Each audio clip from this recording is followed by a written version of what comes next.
Baseball is a game that is held strongly by its record books. In fact, some of its records are so well known to baseball fans that a number alone is associated with an athlete. Pete Rose, 4,192, as in career hits. Babe Ruth, 714. Hank Aaron, 755, as in home runs, of course. Cy Young, 511 wins. Joe DiMaggio, the number 56. 56-game hitting streak. Lou Gehrig, the Iron Horse, was known primarily for having one of the most famous records in baseball history.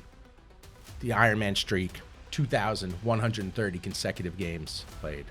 The streak lasted from June 1st, 1925 into 1939, 14 consecutive years without missing a day of work. Gehrig began experiencing symptoms of ALS during the 1938 season.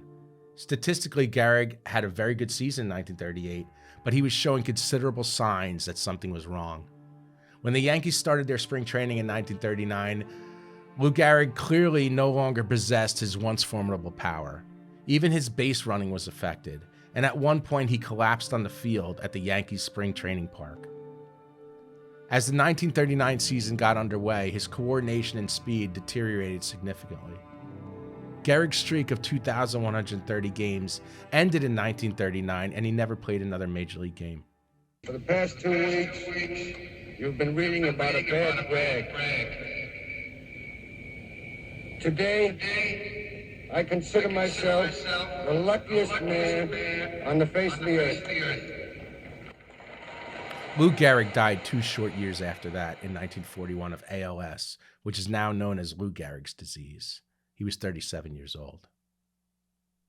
Gehrig's record of 2,130 consecutive games endured for 56 years until it was surpassed by Baltimore Orioles legendary shortstop Cal Ripken Jr. on September 6, 1995. Ripken had an absolutely outstanding career with Baltimore. 2-time American League MVP, 19-time All-Star, 8-time Silver Slugger Award, American League Rookie of the Year in 1982, World Series champion 1983. Over 400 career home runs, 3,000 hits, outstanding career, first ballot Hall of Famer 2007. During the 1992 season, Ripken and the Orioles were at a crossroads. The organization was set to move into a new stadium, and the team was struggling badly. Many thought it was time to move on from Cal Ripken and go towards a youth movement.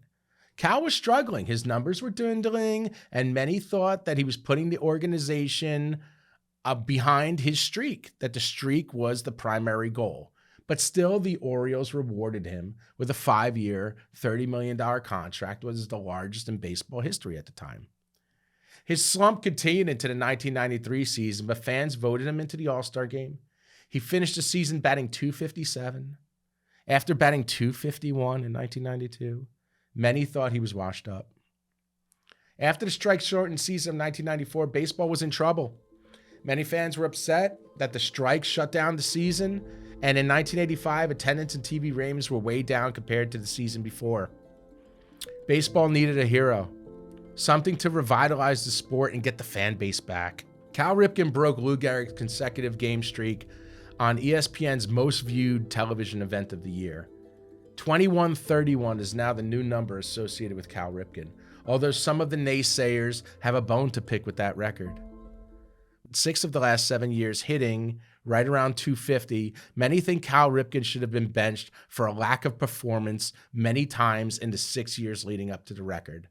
Some even go as far as saying that Cal held the Orioles franchise hostage during his latter years of the streak in order to keep his position.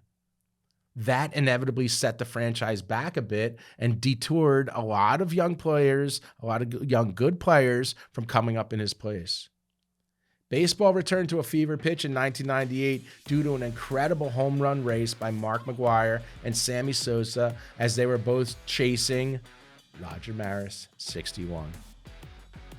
While baseball was back and all eyes were on Sosa and McGwire, on September 20th, 1998, Cal Ripken sits.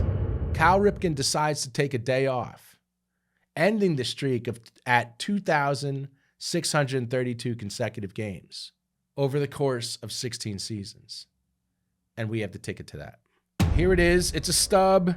Has the Orioles logo. This is a beautiful display piece for any Orioles fan. Just a really bright, beautiful Orioles logo on the right side. Cal Ripken signs as he does with Cal Jr. And then with the inscription, streak ends at 26-32. This is dated September 20th, 1998. This is a huge piece of baseball history. And it's a population of 2. There's only 1 graded higher. I mean, fittingly enough or strangely enough, Cal Ripken decided to end his streak against the Yankees, which was Gehrig's former team. And again, an incredible piece of baseball history. And yes, it's true that Lou Gehrig had great numbers leading into his final days of the streak, and he was literally withering away on the field, and his life slowly coming to an end. But the Iron Streak now belongs to Cal Ripken. And like it or not, he did it his way, and his record will never be broken in all likelihood. And that number will always be synonymous with the name Cal Ripken, 26-32.